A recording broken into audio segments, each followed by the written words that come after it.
बिस्मिल्लाहिर्रहमानिर्रहीम। PPSC junior clerk मोरखा 1 जून 2025 को होने वाला पेपर आज सॉल्व करते हैं। What was 1962 constitution assembly tenure. 1962 के आइन के मुताबिक असेंबली का दौरानिया कितना होना चाहिए? 5 साल होना चाहिए ओवरऑल। जब इलेक्ट होती है तो उसका दौरानिया टेन्योर कितना होगा? वो 5 साल होगा। अगर कंपैरेटिव एनालिसिस देखा जाए रेस्पेक्टेड स्टूडेंट्स, 1956, 1962 और 1973, अगर इन तीनों जो कॉन्स्टिट्यूशन है, दस्तूर है, पाकिस्तान के जो आइन है, उसमें आर्टिकल्स के हवाले से अगर देखा जाए कि टोटल कितने आर्टिकल्स शामिल किए गए थे, तो 1956 का जो आइन है उस आइन के मुताबिक टोटल 234 इसमें दफात आर्टिकल्स जो शामिल किए गए थे रेस्पेक्टेड स्टूडेंट्स। और 1962 के आइन के मुताबिक 250, जबकि 1973 के आइन के मुताबिक 280 जो है 280 दफात शामिल की गई थी। सो ये ओवरऑल कंपैरेटिव एनालिसिस है कि टोटल आर्टिकल्स इन 1973, 1962 एंड 1956 का जो कॉन्स्टिट्यूशन है। और जो सबसे पहला पाकिस्तान का आइन है 1956 का आइन, वो कब अप्रूव हुआ था? 23 मार्च 1956 को ये बेटा अप्रूव होता है जी। 23 मार्च 1956 को ये 1956 को ये अप्रूव होता है। और इसमें टोटल कितने आर्टिकल्स हैं? वो 234 हैं। 1962 में कितने हैं? 250 हैं। और 1973 में कितने हैं? 280 आर्टिकल्स हैं। और फिर ये सवाल फ्रीक्वेंटली आस्क्ड क्वेश्चंस है कि भाई कौन से आइन के तहत, किस कॉन्स्टिट्यूशन के तहत पाकिस्तान का नाम जो है इस्लामिक रिपब्लिक ऑफ पाकिस्तान होगा, इस्लामी जमहूरिया पाकिस्तान होगा? वो भी कौन सा है? 1956 का आइन है, जिसके मुताबिक इस्लामी जमहूरिया Pakistan, Islamic republic of Pakistan जो है ये नाम होगा। और इसी तरह से अगर डिफरेंट कॉन्स्टिट्यूशंस के हवाले से सवाल देखे जाए कि कॉन्स्टिट्यूशन जो है, जो पहला कॉन्स्टिट्यूशन है वो 7 अक्टूबर 1958 को, 7 अक्टूबर 1958 को सिकंदर मिर्ज़ा साहब ने ख़त्म कर दिया था, मुअत्तल कर दिया गया था। तो ये भी मोस्ट रिपीटेड क्वेश्चन है कि 1956 का जो आइन है, जो कॉन्स्टिट्यूशन है, वो कब मुअत्तल हुआ था? वो मुअत्तल हुआ था 7 अक्टूबर 1958 को वो मुअत्तल किया गया था। और इसी तरह से जो दूसरा आइन है यानी कि 1962 है, ये कब मुअत्तल किया गया था और किसने मुअत्तल किया था? ये भी सबसे अहम क्वेश्चन है। तो 1962 का जो कॉन्स्टिट्यूशन है, याद रखिएगा, जनरल याह्या खान ने 25 मार्च जनरल याह्या खान ने 25 मार्च 1969 को जो है ये आइन सस्पेंड ख़त्म कर दिया गया था, मुअत्तल कर दिया था। तो ये डिफरेंट कंपैरेटिव एनालिसिस है। और फिर जो 1973 का कॉन्स्टिट्यूशन है, और उस कॉन्स्टिट्यूशन में अब तक टोटल अमेंडमेंट्स कितनी की जा चुकी हैं? वो 26 अमेंडमेंट्स की जा चुकी हैं। जो 1973 का आइन है, इसको भी पार्शली तौर पर सस्पेंड किया था जनरल ज़िया-उल हक साहब ने। Partially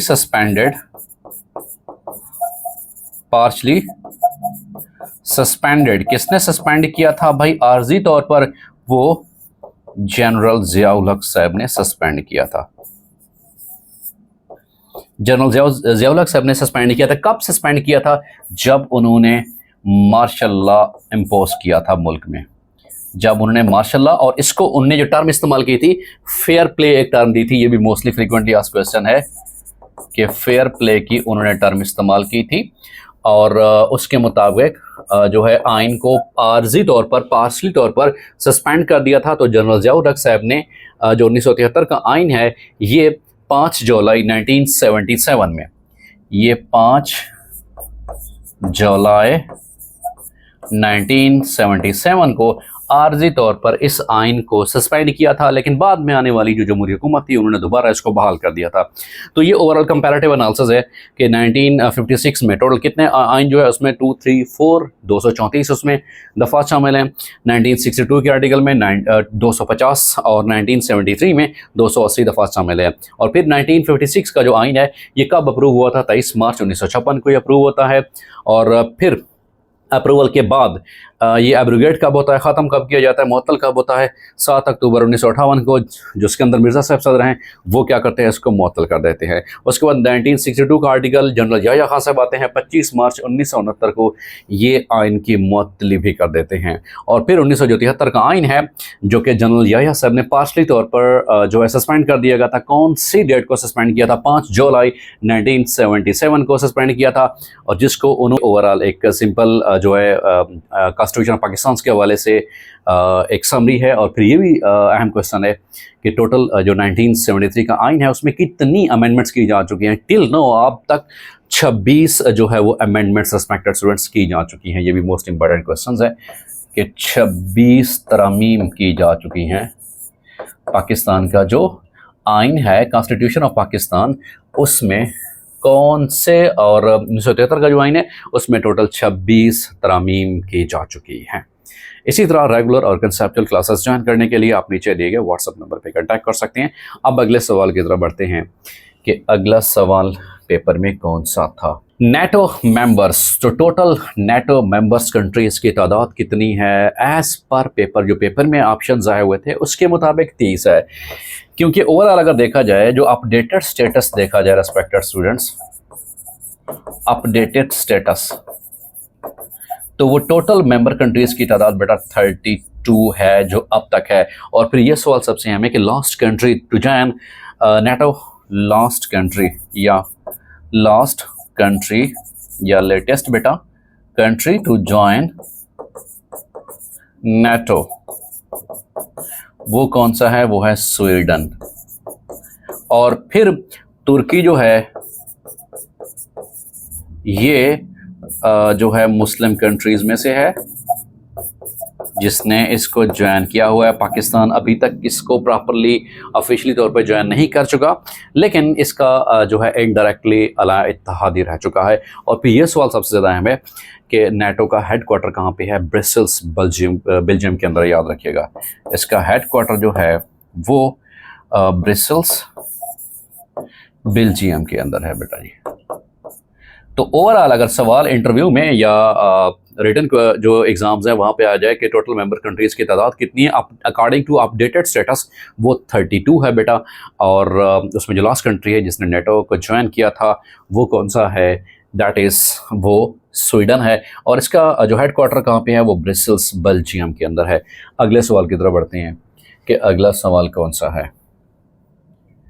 the next question is, अगला सवाल हमारे पास है, हैं और भी दुनिया में सुखनवर बहुत अच्छे, कहते हैं कि गालिब का है अंदाज़े बयां, और हमें मुश्ताक और वो हैं बेजार, या इलाही माजरा क्या है, दिले नदा तुझे हुआ क्या है, आखिर इस दर्द की दवा क्या है। असदुल्ला खान गालिब साहब उर्दू अदब में और उर्दू और फ़ारसी में मुमताज़ शख्सियत, मुग़ल दौर हुकूमत में उर्दू और फ़ारसी में अपनी नामवर और अपनी मुमताज़ शायरी के ज़रिए अपने जितने भी क़ारीन हैं उनको अपनी तरफ मायल किया है। तो मिर्ज़ा गालिब साहब के बारे में ये सवाल आया था कि Ghalib born in which city, ये आगरा में पैदा हुए और ये कब पैदा होते हैं, ये 27 दिसंबर 1797 में ये पैदा होते हैं। और फिर इनकी डेथ कितनी है, 15 फरवरी 1869 इनकी डेट ऑफ डेथ है। यौम विसाल इनका है, डेट ऑफ डेथ वो कौन सी डेट को है, वो है 15 फरवरी 1869 को इनकी जो डेट ऑफ डेथ है। और फिर इनकी जो पैदाइश है वो कहाँ पे है, यौम पैदाइश वो 27 दिसंबर 1797 आगरा में पैदा होते हैं। और इनकी वफ़ात कहाँ पे होती है, दिल्ली में होती है। इनकी वफ़ात कहाँ पे होती है, दिल्ली में ही होती है। सो दिले नदा तुझे हुआ क्या है, आखिर इस दर्द की दवा क्या है, हमें मुश्ताक और वो हैं बेजार, या इलाही माजरा क्या है। तो ये गालिब साहब का ही कलाम है। अगले सवाल की तरफ बढ़ते हैं कि अगला सवाल कौन सा है। द नेक्स्ट क्वेश्चन वाज, अगला सवाल है कि FAO it stands for food and agriculture organisation, food and agriculture organisation, agriculture organisation. और 16 अक्टूबर 1945 को ये एस्टैब्लिश होती है। और food and agriculture organisation basically global organisation है regarding the food security and regarding the food distribution. तो food and agriculture जो organisation है ये इसका क़याम कब अमल में लाया जाता है? इसका क़याम 16 अक्टूबर 1945 को अमल में लाया जाता है। अगले सवाल की तरफ बढ़ते हैं कि अगला सवाल हमारे पास कौन सा है। The next question is control plus x, ये कट करने के लिए इस्तेमाल होता है। और इसी तरह से अगर शॉर्टकट कीज़ देखी जाए कंप्यूटर के हवाले से बेटा, कंट्रोल प्लस सी, कॉपी करने के हवाले से कोई भी डॉक्यूमेंट होता है बेटा उसको कॉपी करने के लिए कंट्रोल प्लस सी, और प्रिंट करने के लिए कंट्रोल प्लस वी बेटा, पेस्ट करने के लिए जो कॉपी किया हुआ है, और अगर उसको प्रिंट करना हो तो कंट्रोल प्लस पी शॉर्टकट की है प्रिंट करने के लिए बेटा जी। उसके बाद देखिए सिनोनिम ऑफ रैक, रैक का मतलब है तबाह होना, बर्बाद होना, डिस्ट्रॉय भी है, रियून भी उसका सिनोनिम बेटा, वो सही जवाब है जी। What was 1962 constitution assembly tenure, वो 5 साल उसका टेन्योर है। कम ऑफ, कम ऑफ का मतलब है कि बिलोंग, कहाँ से मलकियत करना, तो उसका मतलब क्या होता है? बिलोंगिंग होता है जी। अब bee in one's bonnet, idiom, idiom का मतलब क्या है? ऑब्सेशन, इसका राइट ऑप्शन है बेटा। अगला सवाल हमारे पास है that is antonym of unmindful, इसका मतलब क्या होता है? अवेयर, यानी कि खबरदार होना, आगाह होना बेटा। सिनोनिम ऑफ अनयूजुअल, अनयूजुअल का मतलब क्या होता है? एक्स्ट्राऑर्डिनरी, गैर मामूली, मतलब जो मामूल से हट के हो, मतलब सरप्राइजिंगली और बढ़िया परफॉर्मेंस, और इसे हम नाम देते हैं कि गैर मामूली, एक्स्ट्राऑर्डिनरी बेटा। Who was awarded Nobel peace prize in 2001, वो कोफी अनान साहब थे। और पाकिस्तान के हवाले से देखा जाए, पाकिस्तान के हवाले से 2 ऐसी शख्सियात हैं जिनको अब तक नोबेल प्राइज़ मिल चुका है। एक Nobel prize in the category of physics doctor Abdul Salam sahab को 1979 में मिला था। दूसरा Nobel peace prize Malala Yousafzai साहबा को मिला था। तो ये 2 पाकिस्तान के हवाले से ऐसी शख्सियात हैं कि जिनको अब तक नोबेल प्राइज़ मिल चुका है। 1 Nobel prize in the category of peace and another category of physics. उसके बाद है कि मस्जिद वज़ीर खान इज़ लोकेटेड इन, कहाँ पे है? वो लाहौर में है जी। किक द बकेट, इसका मतलब क्या होता है? टू डाई, मरने के लिए तैयार होना, मर जाना, ईडियम है। उसके बाद अगला सवाल हमारे पास है दैट इज नेटो मेंबर्स, तो टोटल कंट्रीज कितनी हैं? 30 हैं, पेपर में जैसा हुआ था, लेकिन ओवरऑल अगर अपडेटेड देखा जाए तो वो कितनी है बेटा? वो 32 हैं। When US troops left Iraq, US जो फौजी दस्ते थे अमेरिकन, तो उन्होंने कब इराक को छोड़ा था? वो 2011 था जी। अल्लामा इकबाल इब्तदा में पोइट्री में किससे हेल्प की थी? दाग देहलवी साहब, दाग देहलवी साहब से इन्होंने हेल्प ली थी। और अगर ये देखा जाए इकबाल साहब तो वैसे भी पोइट्री छोड़ चुके थे, लेकिन इनको पोइट्री पे इंस्पायरेशनल किसने दी थी? इनके अजीम प्रोफेसर आर्नल्ड, जो आर्नल्ड साहब हैं, रेस्पेक्टेड स्टूडेंट्स याद रखिएगा, प्रोफेसर आर्नल्ड, हिस्टोरियन कहते हैं प्रोफेसर आर्नल्ड साहब के बारे में कि he is the person who gave us Iqbal, के ये तो प्रोफेसर आर्नल्ड साहब ही हैं जिन्होंने हमें इकबाल दिया था। उसके बाद देखिए अंटार्कटिका मैक्सिमम टेम्परेचर कितना होता है? 18.3 सेंटीग्रेड होता है जी। Muslims got the right of separate electoral from the year, कि मुसलमानों ने जुदागाना जो इंतखाबात का जो हक है वो कब लिया था? वो 1909 में बेटा ये लिया था। ये इंडो पाक हिस्ट्री के हवाले से ये सवाल पूछा हुआ था। अगला सवाल हमारे पास है दैट इज बलगेहर डैम जो कि इंडिया अब बना रहा है, लोकेटेड ऑन विच रिवर? वो चनाब रिवर के ऊपर है बेटा जी। फूड एंड एग्रीकल्चर ऑर्गेनाइजेशन 16 अक्टूबर 1945 को इसका क्या अमल में लाया जाता है। Country have the most number of airports, जिसमें सबसे ज़्यादा एयरपोर्ट्स हैं वो कौन सा कंट्री है? वो है United states of America, America में है। हु इन्वेंटेड इंटीग्रेटेड सर्किट्स, वो किसने है? वो जैक किल्बे साहब है जी। Fish plates are fixed in the rail tracks, rail tracks के अंदर फिक्स की जाते हैं।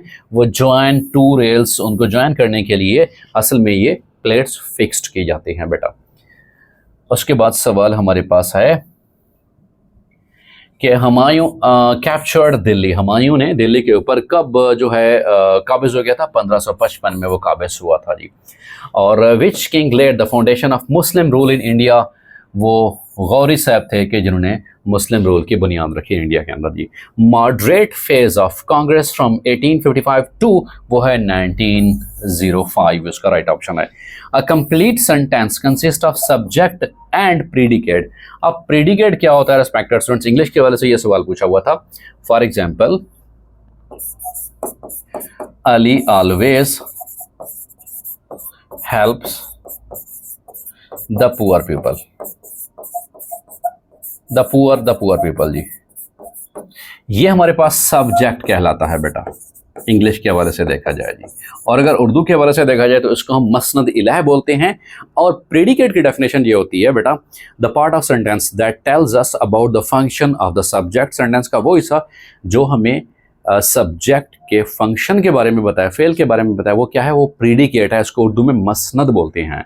या अगर सिंपल बेटा कंसेप्चुअल देखा जाए तो सब्जेक्ट के अलावा फिक्रे के पूरे हिस्से को प्रेडिकेट कहा जाता है बेटा। It means always helps the poor people, ये क्या है बेटा, ये प्रेडिकेट है हमारे पास।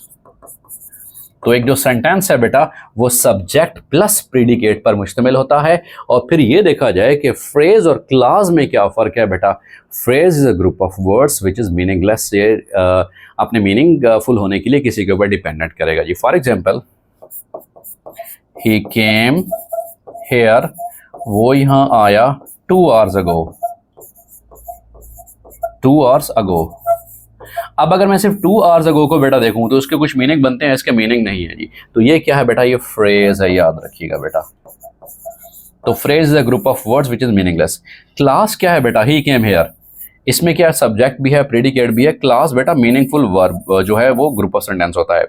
फ्रेज में बेटा नो वर्ब, याद रखिएगा, फ्रेज में बेटा वर्ब नहीं होता। और क्लास में बेटा क्या है, उसका सब्जेक्ट भी है, प्रेडिकेट भी है, उसका प्रॉपर वर्ब भी होता है बेटा। उसके बाद देखिए डेटाबेस सॉफ्टवेयर वो कौन सा है, वो MS एस है बेटा, वो डेटाबेस सॉफ्टवेयर होता है। ये कंप्यूटर के हवाले से सवाल पूछा हुआ था। अगला सवाल हमारे पास है दैट इज गालिब कहाँ पैदा होते हैं, आगरा में पैदा होते हैं। वफात इनकी कहाँ पे होती है, दिल्ली में होती है। उसके बाद देखिए when Marco Polo discovered China, 1272 में मार्को पोलो ने चाइना डिस्कवर किया था। When peace conditional agreement sign between US and Taliban, US और तालिबान के दरमियान जो एक अमन का मुआहदा होता है वो 29 फरवरी 2020 को होता है, क्योंकि 2020 में जो फरवरी होता है वो 29 डेज का होता है। उसके बाद है कि steel is a mixture of, steel किस चीज़ का मिक्सचर है, आयरन एंड कार्बन का मिक्सचर है। साइंस के हवाले से ये सवाल था जी। Which is the best selling newspaper in Pakistan, Pakistan में जो बेस्ट सेलिंग न्यूज़पेपर है वो क्या है, वो डॉन न्यूज़पेपर है, इंग्लिश न्यूज़पेपर डॉन बेटा। अगला सवाल हमारे पास है दैट इज़ कि Pakistan economy is based on, Pakistan की जो इकानमी है वो एग्रीकल्चर पे बेस करती है। और एग्रीकल्चर में growing of crops, rearing of crops और उसके साथ साथ में एनिमल्स को पालना, ये दोनों चीज़ें शामिल होती हैं। सो एग्रीकल्चर जो है पाकिस्तान की मईशत में रीढ़ की हड्डी की हैसियत रखती है। तो पाकिस्तान एक एग्रीकल्चर कंट्री है मोस्टली अगर देखा जाए इकोनॉमिक पॉइंट ऑफ व्यू से। पाकिस्तान का जो क्लाइमेट है वो हॉट एंड ड्राई है ओवरऑल अगर देखा जाए बेटा। Urdu newspaper published both from Pakistan and UK, वो जंग अखबार है जो कि पाकिस्तान और UK में बैक वक्त जो है वो शाये होता है। Control plus up arrow used for 1 para up, एक पैरा अप करने के लिए बेटा जी। Increased UV, UV stands for the ultra violet rays, ultra violet rays cause वो स्किन कैंसर का बायस बनते हैं। और कैंसर क्या है basically, it's uncontrolled production of disease cells, और कैंसर वी में cause as uncontrolled mitosis of disease cell. फिर कैंसर में 2 टाइप्स ऑफ कैंसर होते हैं, एक बेनाइन ट्यूमर, एक मैलिग्नेंट ट्यूमर। जो बेनाइन ट्यूमर होता है बेटा वो लोकेटेड होता है, उसमें मेटास्टेसिस नहीं होती, मतलब वो स्प्रेडिंग टाइप नहीं होता। जो मैलिग्नेंट ट्यूमर है जिसमें मैलिग्नेंसी होती है, जिसमें मेटास्टेसिस होता है, वो मोलिक होता है, क्योंकि जो उसमें सेल्स हैं वो नियर बेस सेल्स को भी क्या करते हैं, डिस्ट्रॉय करना शुरू करते हैं, वो डिजीज़ अफेक्ट करना शुरू करते हैं। सो ओवरऑल देखा जाए तो कैंसर जो है ये uncontrolled production of disease cell या uncontrolled mitosis of disease cell है बेटा। अगला सवाल देखते हैं बेटा। अगला सवाल हमारे पास है that is when Quaid-e Azam become president of constitution assembly, वो 11 अगस्त 1947 को मुंतखब हुए थे। हफीज़ जलहंदरी, जिनको कहा जाता है कि अबुल असर हफीज़ जलहंदरी, जिन्होंने पाकिस्तान का कौमी तराना भी लिखा था, तो वो कहाँ पे उनका दफन है? वो लाहौर में मदफन है। गालिब कहाँ पैदा होते हैं? आगरा में पैदा होते हैं। बाबाए उर्दू मौलवी अब्दुल हक साहब को कहा जाता है बाबाए उर्दू। अगला सवाल हमारे पास है बेटा, that is which is called the total area of the chart, वो चार्ट एरिया कहलाता है। उसके बाद है कि Kashgar is the city of, ये चाइना का ये शहर है जी। उसके बाद है कि सब्ज़ मुकद्दम होना, इसका मतलब है कि मनहूस होना, जिसमें कोई बरकत ना होना, ठीक है। तो ये उर्दू के हवाले से ये पूछा हुआ था जी। An undesirable change in environment, उसका क्या कहलाता है? उसका पॉल्यूशन कहा जाता है बेटा। जो इन्वायरमेंट होता है बेसिकली ये बायोटिक और ए बायोटिक कंपोनेंट का मिक्सचर होता है। Biotic mean the living component. उसमें लिविंग कंपोनेंट्स कौन से होते हैं बेटा? एनवायरनमेंट के हवाले से देखा जाए, जिसमें प्लांट्स, जिसमें एनिमल्स, जिसमें बर्ड्स, जिसमें इंसेक्ट्स, जिसमें human beings and many other animals as well, ठीक है। और ए बायोटिक फैक्टर्स कौन से होते हैं? ये नॉन लिविंग होते हैं बेटा। नॉन लिविंग फैक्टर में कौन कौन से हैं बेटा? एयर, इसमें लाइट, इसमें टेम्परेचर, इसमें वाटर, इसमें ह्यूमिडिटी एंड सो ऑन। सो जो इन्वायरमेंट होता है वो बायोटिक और ए बायोटिक दोनों कंपोनेंट्स का मजमुआ होता है। और जो इकोसिस्टम होता है वो relationship of living organism with this environment होता है। ये साइंटिफिक टर्मिनोलॉजीज है बेटा। उसके बाद एक default alignment in MS word, वो कौन से होते हैं? लेफ्ट साइड पे होती है बेटा। अगला सवाल, that is how much part of Siachen glacier is under the control of Pakistan, वो फिर कौन सा है? टोटल 33% जो है सियाचिन ग्लेशियर वो पाकिस्तान के कंट्रोल में है। Water flows from river and diverted to the Wular barrage throughout the construction of, ये कृष्णा गंगा डैम, ये उस हवाले से सवाल पूछा हुआ था ज्योग्राफी के हवाले से। अपॉस्ट्रोफी क्या है बेटा? आर से बेटा जी, ठीक है। व्हाट इज द, अब यहाँ पे आर जो है बेटा बेसिकली अगर पोजेसिव नाउन के हवाले से देखा जाए तो पोजेसिव नाउन जो है एग्जाम्पल है हमारे पास, my team won the match. So my team, इसमें ये बतौर एडजेक्टिव इस्तेमाल हुआ है बेटा, याद रखिएगा। इसमें माई बतौर एडजेक्टिव है, team is a noun. My book, my pencils, my classroom, my bag, my cycle, my house, my garden, तो वो तो नाउन है, जो नाउन को डिस्क्राइब करता है बेटा वो एडजेक्टिव होता है। अब फिर पोजेसिव हमारे पास प्रोनाउन कैसा बनता है बेटा? आई का बनता है बेटा माइन बनता है, this book is mine. You का बेटा बनेगा योर्स बनेगा बेटा, ठीक है। और वी का बनता है बेटा आर्स बनता है जी।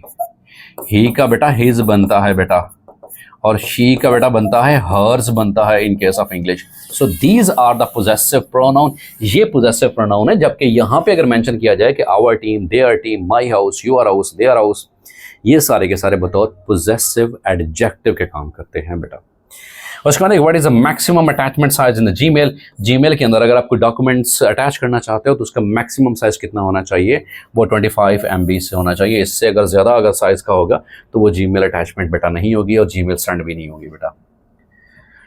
अगला सवाल हमारे पास है, that is maximum zoom in the power point, वो कितना है? वो 400 है जी। लास्ट वाइसरॉय ऑफ इंडिया के आखिरी वाइसरॉय कौन से हैं?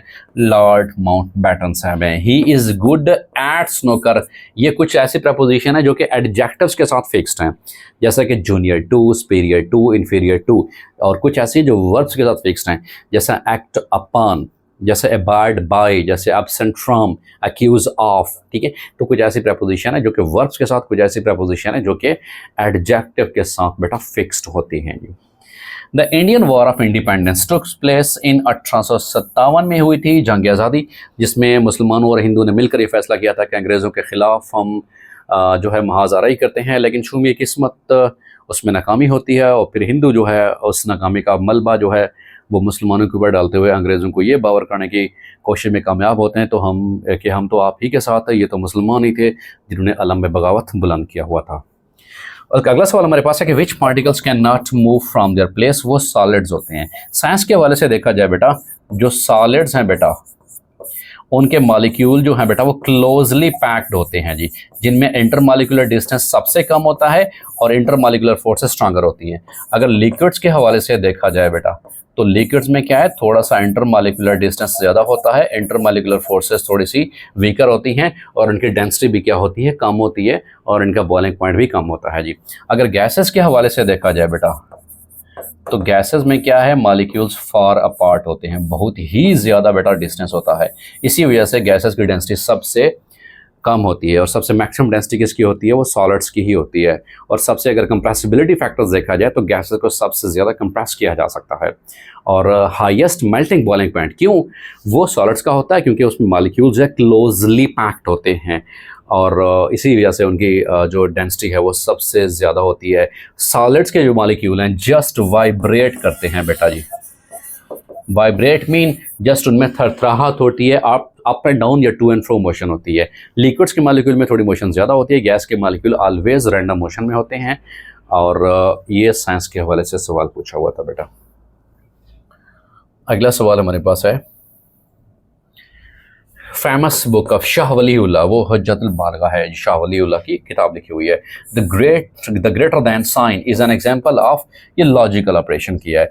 विच of the following join two classes of sentence, वो कंजंक्शन होता है। अगर कंजंक्शन को ओवरऑल देखा जाए कि जिसको हम उर्दू में हरफ अत्फ बोलते हैं, ये दो सेंटेंसेस, दो पार्ट्स ऑफ सेंटेंसेस, दो पार्ट्स या दो क्लासेस को आपस में बेटा जोड़ने का नाम है जी। उसके बाद है कि फॉर्मिफेरा प्रोड्यूसेस, ये चॉक प्रोड्यूस करता है, साइंस के बारे से ये भी सवाल था।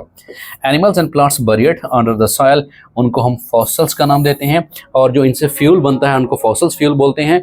और जो साइंस की या बायोलॉजी की वो ब्रांच जो कि फॉसल्स को डील करती है उनका नाम पेलियंटोलॉजी है बेटा। ये भी वन वर्ड सब्स्टिट्यूशन में अक्सर औकात आ जाता है बेटा। Paleontology. Paleontology is the study of the fossils. And what are the fossils? These are the dead remains of living organisms which are buried under the surface of soil. जो ज़ेर ज़मीन दफन हो चुके हैं, कोई भी लिविंग ऑर्गेनिज्म में, चाहे प्लांट्स एनिमल हैं, वो कौन से कहलाते हैं, वो फॉसल्स बेटा कहलाते हैं। और फॉसल्स की जो साइंटिफिक स्टडी है वो पेलियंटोलॉजी कहलाती है बेटा। अगला सवाल देखते हैं कि अगला सवाल हमारे पास है, that is MAO college Aligarh में सर सैयद अहमद ख़ान ने बुनियाद रखी थी। और इसी तरह से यही जो MAO कॉलेज है बाद में अलीगढ़ यूनिवर्सिटी में भी तब्दील हो गया था। सर सैयद अहमद ख़ान वो वाहिद मुसलमान थे कि जिन्होंने जो है एक मुसलमानों को नई तहरीक दी थी कि भाई अगर आपने मुकाबला करना है, अंग्रेज़ों का मुकाबला करना है फ़िरंगियों के साथ, अगर आपने आगे चलना है, कदम के साथ कदम मिलाना है, तरक्की करनी है, तो आपको भी साइंटिफिक फील्ड में आना पड़ेगा, आपको भी रिसर्च में आना पड़ेगा, आपको भी इंग्लिश सीखनी पड़ेगी। सो ये पहले जो है ये रिफार्मर हैं इन द जो इंडिया पाकिस्तान उस वक्त इकट्ठे थे, उसमें सबसे पहले तरीके आज़ादी की अगर ये देखा जाए कि बुनियाद रखने वाले कौन से हैं, वो सर सैयद अहमद ख़ान ने, जिन्होंने बच्चों को रेत के ऊपर लिखना पढ़ना सिखाया था। तो ये एक तरह के रिफार्मर भी हैं, ये एक सियासतदान भी हैं, मुफक्कर भी थे, आलिम भी थे बेटा। उसके बाद हमारे पास है कैश क्रॉप्स ऑफ पाकिस्तान, वो कॉटन कैश क्रॉप्स है बेटा जी। हु वाज सूफ़ी शायर, सूफ़ी शायर कौन से हैं, मीर दर्द साहब हैं बेटा जी। उसके बाद है कि मुसव्विर गम किन्हें कहा जाता है, मुसव्विर गम, गम की तस्वीर खींचने वाला है अल्लामा राशिदुल खैरी, जिनके बारे में कहा जाता है कि मुझे और ज़िंदगी दे के है दास्तां अधूरी, मुझे और ज़िंदगी दे के है दास्तां अधूरी, मेरी मौत से न होगी मेरे गम की तर्जुमानी। अल्लामा राशिदुल खैरी, जिनको मुसव्विर गम भी कहा जाता है, यानी गम की तस्वीर कशी करने वाला जी। इसी तरह से हम जो मीर तकी मीर हैं उनके बारे में कहा जाता है मीर तकी मीर साहब। इनको बेटा शहनशाह गज़ल भी कहा जाता है, शहनशाह गज़ल भी कहा जाता है। इनको बेटा खुदाए सुखन भी कहा जाता है, इनको खुदाए सुखन भी कहा जाता है, इनको शहनशाह गज़ल भी कहा जाता है। और मीर तकी मीर साहब जो हैं, इनका जो पूरे का पूरा दीवान है मोस्टली जो है उसमें भी गम, दुख, मसाइब जो है आलाम बयान किए गए हैं। और इनको जो है शहनशाह गज़ल भी कहा जाता है कि मीर तकी मीर साहब के हवाले से इनका तखल्लुस भी क्या था, इनका तखल्लुस भी मीर ही था। और सिरहाने मीर क्या हिस्सा बोलो, अभी टुक रोते रोते सो गया है। तो मुझको शायर न कहो मीर के साहिब, मैंने कितने गम जमा किए तो दीवान किया। तो मीर तकी मीर साहब को शहनशाह गज़ल कहा जाता है। उसके बाद द ब्रेन ऑफ कंप्यूटर, जो कंप्यूटर का दिमाग होता है वो होता है CPU। It stands for the बेटा central processing unit, it stands for central processing unit बेटा जी, जो कंप्यूटर का ब्रेन, जो कंप्यूटर का दिमाग होता है, कंट्रोल रूम होता है बेटा। अगला सवाल हमारे पास है कि Pervez Musharraf came into power in the years 1999 में ये पावर में आए थे, और जैसे ये पावर में आए थे इन्होंने 2 ओहदे अपने पास रखे थे। एट द सेम टाइम ये चीफ़ ऑफ आर्मी स्टाफ भी थे, एट द सेम टाइम ये पाकिस्तान के सदर भी थे। और इनके बारे में मशहूर जो मकूला है कि इन्होंने कहा था कि मैं 31 दिसंबर को वर्दी उतार दूंगा, लेकिन कोई साल मेंशन नहीं किया था और 2007 तक भी चले गए थे। तो परवेज़ मुशर्रफ साहब के बारे में ये सवाल था, जिनकी जो है बुक का नाम in the line of fire भी है बेटा। तो परवेज़ मुशर्रफ साहब कब इक़्तिदार में आते हैं? 1999 में ये इक़्तिदार में आते हैं, जब कारगिल की जंग का वाक़या होता है पूरे का पूरा। वो एक पूरी हिस्ट्री है बेटा। What is the name of computer terminal which gives paper print out? वो हार्ड कापी होती है जो हमारे सामने आती है। विच is the famous online cloud storage? वो ड्रॉप बॉक्स होता है जी बेटा। Largest number of salt mines? वो खेवड़ा जो है, लार्जेस्ट पाकिस्तान की बात हो रही है, वो खेवड़ा है बेटा। मशहूर कौन है पाकिस्तान में? नमक के हवाले से बेटा। उसके बाद है कि largest hydroelectric source dam in Pakistan? वो तरबेला डैम है। हाइड्रो मीन द वाटर बेटा, और पावर मीन पानी से जो बिजली पैदा की जा सकती है जी। उसके बाद है कि vector graphics is related to? ये पावर पॉइंट से रिलेटिव है।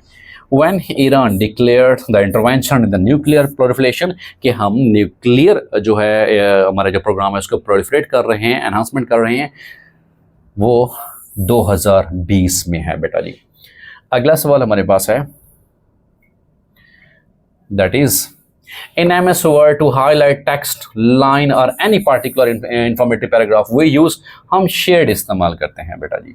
Home did help the rich man change the passive voice। अब passive voice बेटा जो होता है कि who was helped by the rich इस्तेमाल करते हैं, ये passive voice में right option है। और active और passive voice में हमेशा क्या इस्तेमाल किया जाता है बेटा? जिस tense का sentence होता है उसी tense को ही हम helping verb इस्तेमाल करते हैं बेटा। क्योंकि past indefinite है इसी वजह से हम helping verb was were ही इस्तेमाल किया है बेटा जी। He said that he would go as soon as it was possible। Convert into direct, direct से इंडायरेक्ट जब चेंज करते हैं, ही सेड है, सेड का मास खत्म करने के लिए बेटा दैट लगाते हैं, तो दैट लग गया बेटा। आई फर्स्ट पर्सन है, चेंज करो सब्जेक्ट के मुताबिक, तो ये आएगा ही। विल और शैल दोनों को वुड में चेंज करते हैं, वुड के साथ first form of verb, he would go as soon as it is है, इज एम आर को चेंज करते हैं बेटा वाज वर्ब में। सो ये उसका राइट ऑप्शन है, वेरीफाई भी कर सकते हो। सो नरेशन और वॉइसेस का मतलब ये होता है बेटा कि एक्टिव से पैसिव और पैसिव से एक्टिव, और नरेशन का मतलब क्या होता है बेटा? डायरेक्ट से इनडायरेक्ट और इनडायरेक्ट से डायरेक्ट। भी कमीशन के इम्तिहानात में एक्टिव और पैसिव वॉइस और नरेशन में से 1 या 2 सवालात आजकल पेपर में लाजमी बेटा पूछे जा रहे हैं। अगला सवाल है बेटा, that is they often visit the place. सवाल इस तरह था कि ऑफन के हवाले से था। अब ये हमारे पास बेसिकली एडवर्ब है बेटा जी। अब वो भी एडवर्ब कौन सा बेटा? Adverb of frequency. Frequency mean for how many times. For example, I have seen this match twice. I have seen this match, मैंने इस मैच को देखा है कितनी दफ़ा? Twice times. तो ये जो ट्वाइस टाइम्स है बेटा, ये किसके मीनिंग में इजाफा कर रहा है? सीन के मीनिंग में। भाई मैंने देखा है, कितनी दफ़ा देखा है? 2 दफ़ा ये मैच देखा है जी। ही हेल्प्स द पुअर, कब मदद करता है? Always, never, sometimes. सो ये never, ever, always, sometimes mostly एक सेंटेंस है बेटा। He always helps me. Mostly students ये समझते हैं कि ऑलवेज जो है ये एडवर्ब ऑफ मैनर है। ये मैनर नहीं है बेटा, ऑलवेज एडवर्ब ऑफ फ्रीक्वेंसी है। जब हम बात करते हैं कि समटाइम्स, ओकेजनली, मैनी टाइम्स, ठीक है। आई कॉल्ड हिम, मैंने उसे बुलाया मैनी टाइम्स, बहुत दफ़ा जी। सो मैनी टाइम्स क्या है? कॉल्ड के मीनिंग में इजाफा करा, एडवर्ब ऑफ फ्रीक्वेंसी है बेटा। To automatically forward emails from one email account to another, वो POP या IMP बेटा, उसका राइट ऑप्शन है। द मोल्टेन और the semi molten rock material found beneath the earth surface, उसको क्या नाम देते हैं? मैग्मा नाम देते हैं बेटा जी। ये अर्थ सरफेस के अंदर होता है। ये जियोलॉजी के हवाले से सवाल है बेटा। अगला सवाल है, that denotes the relationship between map distance and actual ground distance, वो कौन सा होता है? वो स्केल होता है बेटा जी।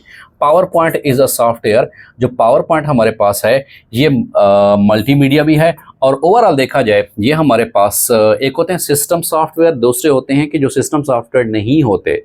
सिस्टम सॉफ्टवेयर ऐसे सॉफ्टवेयर होते हैं जो ऑलरेडी सिस्टम के अंदर बिल्ट होते हैं जी। दूसरे सॉफ्टवेयर जिनको हमें इंस्टॉल करना पड़ता है बेटा जी।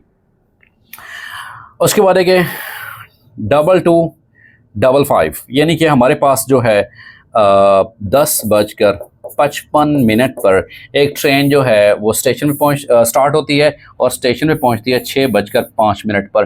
टोटल टाइम उसका कितना होगा आप ज़रा देख लेते हैं जी। अब उन्होंने जो है 24 आवर्स टाइम के हवाले से देखा है जी। इसका मतलब है 10:55 पे वो ट्रेन रवाना होती है और 6:05 पर वो स्टेशन पे पहुंच जाती है जी। अब इसका मतलब है ये 10 से आगे 12 तक पहुंचने के लिए कितने घंटे हैं बेटा? ठीक है, हमारे पास ओवरऑल 10:55। इसका मतलब है कि हमारे पास अगर मैं 11 कर दूं तो 1 घंटा और 5 मिनट तो हो गया ये बेटा जी। ठीक है, 1 घंटा 5 मिनट ये, और फिर इधर से 6 घंटे और 5 मिनट। 1 घंटा और 6 घंटे 7, 5 मिनट ये, 5 मिनट में, तो ये 7 घंटे और 10 मिनट जो है वो इसका सही जवाब बेटा बनता है। क्योंकि 10:55 है, इसका मतलब है मैं अगर 11 कर दूं फॉर एग्जांपल सपोज करके भी, सो 11 के आगे 12 कितने घंटे बनते हैं बेटा? 1 घंटा बनता है जी। ठीक है, और साथ में 5 मिनट मैंने वैसे शामिल किए हैं क्योंकि मैंने इसको 10:55 को क्या कर दिया है बेटा? 11 कर दिया, 11 कर दिया है। इधर भी 6 घंटे 5 मिनट, 6 आवर एंड 5 मिनट्स, तो 6 घंटे ये बेटा जी, 1 घंटा ये, 7 घंटे 5 मिनट ये, 5 मिनट ये, 10 मिनट इसका सही जवाब है जी। उसके बाद बेटा वो सिफ़त है जिसमें इस्म की तादाद मालूम हो, उसको इस्म अददी, वैसे मुरक्कब अददी इसको कहा जाता है बेटा जी। ये जब मुरक्कब हम हरूफ और अल्फाज की बात करते हैं बेटा, जिसमें मुरक्कब तौसीफ़ी, जिसमें मुरक्कब अददी, जिसमें मुरक्कब इज़ाफ़ी होता है, उर्दू के हवाले से ये बेटा सवाल था। फॉर एग्ज़ाम्पल मैं कहता हूँ कि 2 किताबें, तो इसमें बेटा 2 जो है ये मुरक्कब ये अदद है, और जिस चीज़ के बारे में अदद इस्तेमाल हो उसे कहते हैं मादूद कहते हैं बेटा जी। तो ये हमारे पास क्या है बेटा? मुरक्कब अददी है। इसी तरह से अगर मैं ये लिखूं बेटा जी, खूबसूरत मौसम, खूबसूरत मौसम, तो ये मेरे पास खूबसूरत क्या है बेटा? ये इसम सिफ़त है जी, और जिस चीज़ की बेटा सिफ़त बयान की जाए उसे मौसूफ़ कहा जाता है। तो ऐसा मुरक्कब जो इसम सिफ़त और मौसूफ़ के मिलने से बने उससे हम मुरक्कब तौसीफ़ी कहते हैं बेटा। उर्दू के हवाले से उसे हम मुरक्कब तौसीफ़ी कहते हैं। और फिर मुरक्कब इशारी, जो इसम इशारा और मुशारुन इलैह के मिलने से बने बेटा। फॉर एग्जांपल हमारे पास है बेटा कि यह घर, अब यह बेटा क्या है? इसम इशारा है, और इसम इशारा बेटा करीब है जी। ये इसम इशारा है, और जिस चीज़ की तरफ इशारा किया जाए बेटा उसे मुशारुन इलैह कहा जाता है। तो ये घर क्या है बेटा? मुशारुन इलैह है। तो इसको नाम क्या देंगे? ये घर पूरे का पूरा बेटा ये मुरक्कब इशारी है। तो उर्दू के हवाले से ये सवाल पूछा हुआ था बेटा कि मुरक्कब अददी कौन सा होता है? जो अदद और मादूद से मिलकर बनता है। जैसे 2 किताबें, जैसे 4 पेंसिल, जैसे 5 तालिब इल्म।